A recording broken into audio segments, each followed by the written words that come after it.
제가 지명 좀 할까요? 네, 이번에 대통령께서 우리 지목하신 맨 앞에 계신 순서입니다. 흰 옷 입으신 네. 분. 제가 지금부터 짧게 하도록 하겠습니다. 감사합니다. 오늘 제 청와대 출입 첫날인데요. 아, 그러네요? 네. 신축한 직원분들께 궁금한 게 더 많은데 대통령님께도 질문 드릴 수 네. 있게 되어서 네, 봅니다. 저는 그 강원 지역 일간지 강원 도민일보 아, 그러세요? 김여진입니다.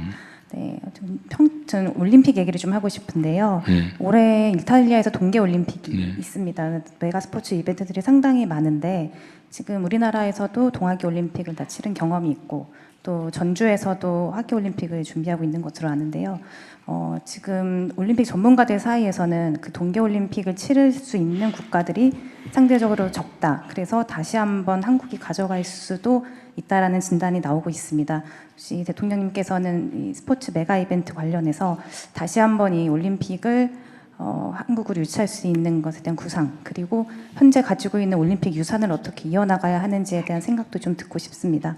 평창올림픽의 경우는 평화도 그렇고 문화도 그렇고 여러 레가시가 많은데요. 네. 좀 이어가는 노력이 좀 부족한 것 같아서 그에 대한 구상 네. 듣고 싶습니다. 이번에 그 이탈리아가 올림픽을 3번째 연다고 하는 것 같아요. 대한민국도 이제 88 올림픽을 통해서 국제적으로 많이 알려지고 그 외에 이제 스포츠 강국으로 계속 성장 발전해 왔는데 앞으로도 저는 국제 대회들 가능하면 좀 열어 나가는 게 국가 발전에 도움이 된다고 생각합니다. 가능하면 유치하도록 노력해 보겠습니다. 네, 또 네. 더 빨리빨리 해서 합시다. 네, 이번에 제가 좀 경향신문 정원보 기자님. 네. 네, 경향신문 정원보 기자입니다. 저는 검찰 개혁 좀 여쭤보고 싶은데요. 그러게 그 얘기를 왜 안 하나 그랬어요. 네, 그래서 기다렸습니다.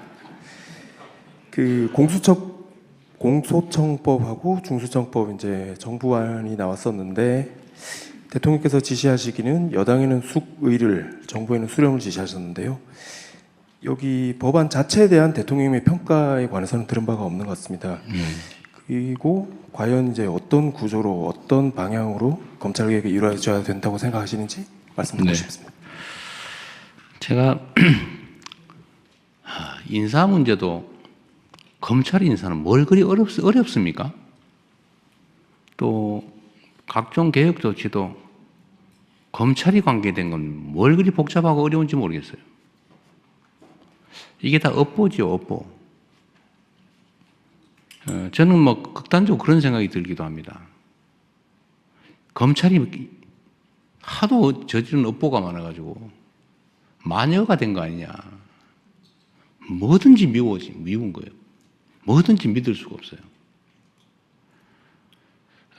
제가 어찌 보면 이 마녀 같은 진짜 마녀 말이에요. 가짜 마녀 말고 검찰에 가장 많이 당했다고 생각해요. 제가 기소된 것만 한 20건 되는 것 같아요. 20건. 문제만 되면 증거 뭐 없어서 다 기소해가 너 한번 고생해봐. 그리고 혹시 코드 맞는 판사 있으면 유죄 받아가 너 한번 죽어봐. 제가 2002년부터 시작된 일이죠. 제가 검찰이 관련된 소위 파크뷰 특혜 분양 사건 그 폭로했다가 그때부터 검찰과 야견이 시작됐습니다.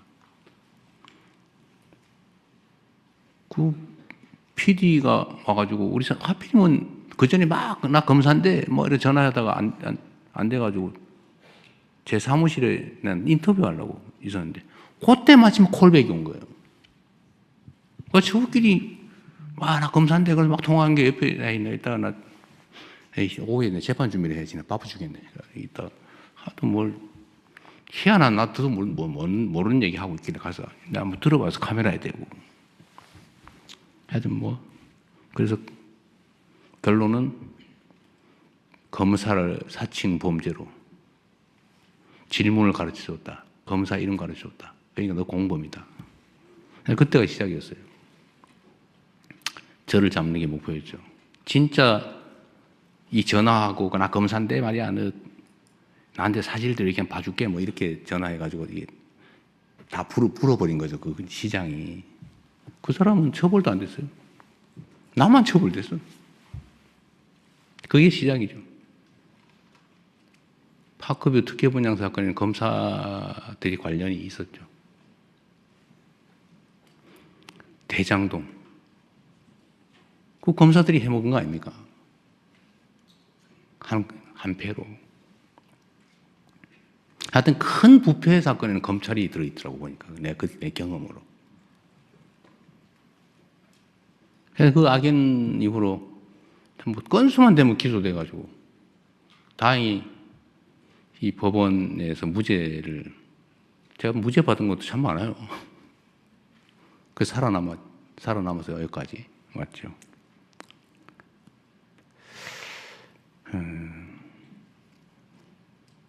근데 검찰은 첫째 문제는 있는 사건을 덮는다. 그래서 그 얘기했죠. 사건을 덮어서 돈을 벌고 사건을 만들어서 성공한다. 없는 사건 만드는 것도 실력이에요.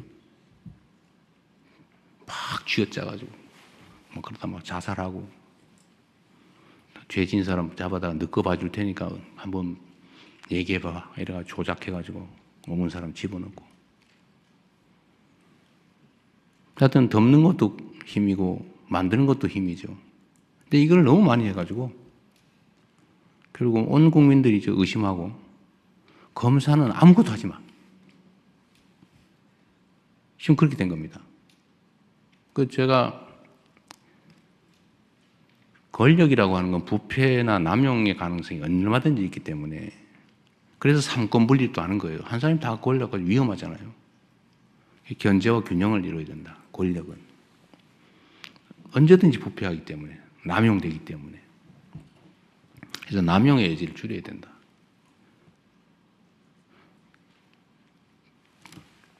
수사와 기소를 분리해야죠. 기소하기 위해서 수사를 하거나 수사를 합리화하기 위해서 기소해가지고 안 되는 거 알면서 가짜 증인 압박해가지고 유죄 만들고 이러면 안 되잖아요. 분리해야지 당연히. 이거는 대원칙이죠. 원래 그렇게 하기로 했으니까. 그런데 그러면 이거를 예를 들면 그런 거예요. 그러면 공소청을 만들면 검찰청이 이제 공소청으로 바꾸기로 했잖아요. 그건 뭐 법률상 가능하니까. 중수청, 공소청. 공소청의 책임자 이름을 명칭은 뭐라고 할 거냐? 공소청장이라고 할 거냐? 검찰총장이라고 할 거냐? 공소청 안에는 검사들이 일하는데. 근데 헌법에 검찰총장이라고 써져 있어요. 헌법에. 검찰총장이 뭐 한다. 검사가 뭘 한다. 이렇게 써져 있어요. 근데 그거를 헌법에 어긋나게 검찰총장이 없애버리면 됩니까?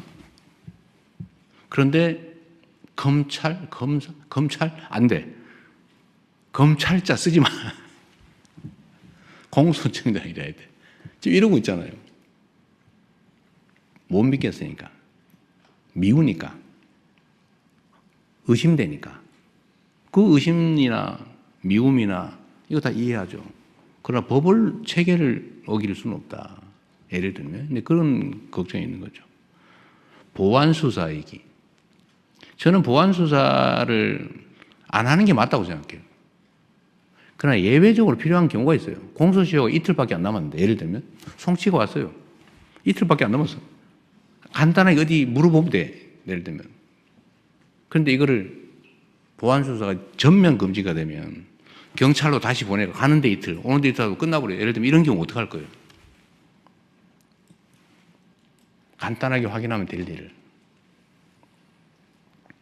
그런 경우에 남용의 가능성을 봉쇄하고 없애고 아주 예외적인 경우에 남용의 여지가 없게 안전장치를 만든 다음에 그런 거 정도는 해주는 게 실제로 국가 업무를 효율적으로 처리하는 길이기도 하잖아요. 이 검찰개혁의 핵심은 검찰한테 권력을 뺏는 게 목표가 아니에요. 그건 수단과 과정이죠. 진짜 최종 목표는 국민들의 권리 구제예요. 국민들의 인권 보호, 국민들의 권리 구제. 억울한 범죄 피해자가 구제받을 수 있게 가해자를 처벌을 제대로 하는 거. 그거 해야죠. 그거 중요한 얘기잖아요. 억울한 피의자가 없는 죄 뒤집어 쓰거나 지은 죄 이상으로 가혹하게 대가를 치르지 않게 하는 거. 이거 인권보호. 이거 중요하잖아요. 이게 목표지. 누군가의 권력을, 조직의 권력을 뺏는 게 목표가 아니란 말이에요. 그건 수단과 과정이죠. 근데 이게 용서가 안 되는 분들이 있어요. 이해해요. 이때까지 저지른 일이 있으니까. 하여튼 요만큼만 여지가 생기면 악용을 해가 나쁜 짓을 하니까. 의심이 정당화되죠. 그러니까 이걸 봉쇄해야죠. 그거 동의해요. 그럼 어떻게 할 거냐? 그럼 어떻게 예외를 만들고 예외에 대한 안전장치를 어떻게 만들까를 막 지금 고민을 하고 이번에는 의제가 아니에요.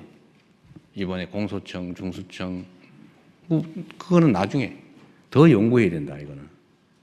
그래서 미정 상태예요. 그래서 이건 내가 보니 법안을 안 냈는데 이게 지금 의제가 돼 있어요.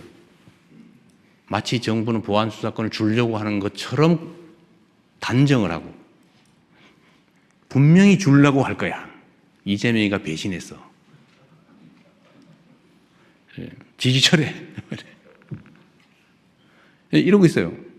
뭐 다 그러는 건 아니에요. 일부. 근데 이것도 뭐 틀린 얘기는 또 아니에요.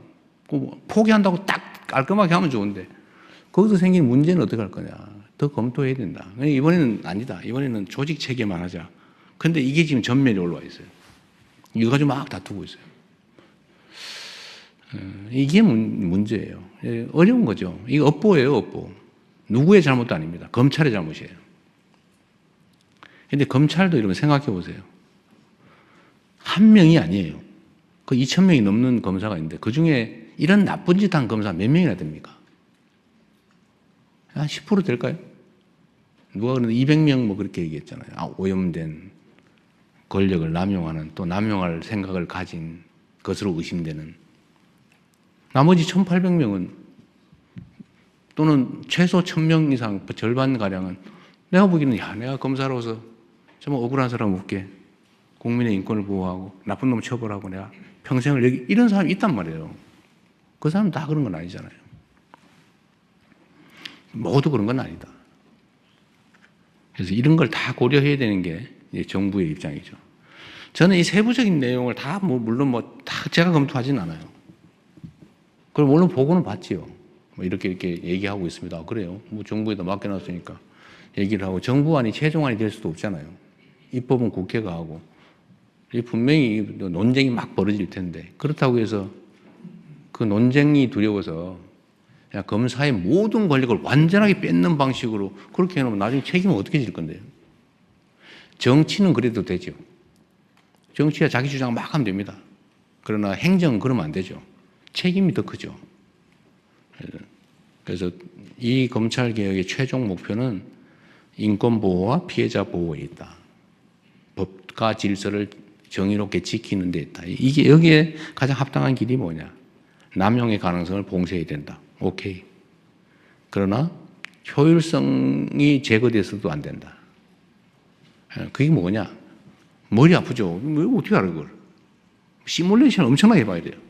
모든 남용의 가능성을 다 검토를 해가지고 다 봉쇄해야지. 의심스러우니까. 과거에 그랬으니까. 그래서 그런 면에서 당이 해라, 당이. 당도 집권 세력의 중요 부분이잖아요. 정부도 마음대로 하면 안 되고, 그래서 수기하자. 시간을 충분히 갖고. 대신에 감정적으로 하지 말자. 또 감정적으로 하는 분도 이해를 해줘야죠. 내가 당한 게 얼만데. 나라 망할 뻔했다. 이재명 죽을 뻔했다. 저 죽을 뻔했잖아요. 수없이 있었던 온갖 그 계기 중에 단 한 개라도 어그러졌으면 저는 죽었겠죠. 구속영장이 발부됐거나 유죄 판결이 났거나 아니면은 뭐 법정 측면에서 본다면 또는 뭐 또 고등법원에서 신속하게 선고해가 대법원에 넘겨서 확 기각해버리거나 이틀 만에 이틀 만에 파기환송도 하는데 하루 만에 기각은 못 하겠어요? 고등법원에서 판결 그냥 그 당일 선고해버리고 대법원에 하루 만에 넘겨서 그날 선고해버리면 끝이지 뭐 어떡할 건데. 그러려고 했던 거 아니겠어요? 그러나 어쨌든 국민들의 힘으로 살아남았죠. 근데 그 과정을 겪은 이 검찰이나 아니면 이 잘못된 사법제도에 대해서 피해 입은 국민들이 가진 그 엄청난 불신과 그 어쩌면 증오, 그것도 이해를 해야죠. 예, 그런 것도 다 해소해 나가야 된다. 그리고 사법에 대해서도 내가 얘기 나왔으니까 말씀드리는데, 저는 불이익을 받은 것도 있고 혜택을 본 것도 있지만 혜택 본 게 훨씬 많아요. 여하튼 결론적으로는 전에 2018년에 4건으로 기소됐다가 잠깐의 우여곡절이 있었지만 결국 법원이 다 무죄 선고해서 살아남았잖아요. 그리고 법원은 그 후에 전 정권에서 벌어진 일도 보면 여튼 위증교사도 참 저는 참 기가 찰 일인데 그 무죄 선고 났잖아요. 선거법도 뭐 우여곡절이 있었지만 항소심에 무죄 났잖아요. 구속영장도 분명히 100% 구속될 거라고 봤는데 기각돼서 살아났잖아요. 그게 이제 법원의 집단지성과 시스템이겠죠. 물론 뭐 불이익도 보기도 하지만 그런 점에서 보면 이게 구성원 모두가 그러는 것도 아니에요. 문제점이 있는 걸 제거하면 되는 거죠. 뭐 구조적으로 모두가 오염돼서 다 망한 건 아니에요. 검찰도 마찬가지다. 경찰도 마찬가지다. 라는 생각을 좀 해주시면 좋겠어요. 이게 제가 오늘 이 얘기를 해가지고 또 막 갑론을박에다가 이재명 못 믿겠다 뭐 등등 있을 수 있어요. 그러나 분명한 거는 이거는 완벽한 완성된 안도 아니고 정부도 그냥 그 위원회가 어쨌든 있는데 뭐 거기서 반대하는 사람도 있고 찬성하는 사람도 있고 실무자들도 마찬가지고 뭐 갑론을박하다가 안으로 낸 거예요. 안으로. 그래서 당과 논의하고 여기서도 아마 의견이 하나로 탁 몰리지는 않을 겁니다. 국민들께도 열어놓고 국민들도 토론하시고 그래서 정말 효율적이고 남용 가능성이 없고 인권 보호와 피해자 구호에 도움이 되는 법과 정의와 질서를 유지하는 데 가장 도움되는 효율적이지만 정의로운 남용 가능성이 없는 안전한 검찰 수사제도, 기소제도를 만들자. 말이 좀 길었는데 일이 복잡한 만큼 말이 길었으니 이해 부탁드립니다. 네. 어쨌든 당에서 또 국회에서 정부가 또 국민들께서 함께 토론하고 그 결과를 또 전문가들이 검증하고 뭐 그렇게 10월까지는 또 여유가 있으니까 너무 급하게 서둘러가 체하지 말고 충분히 의논하시면 좋겠습니다.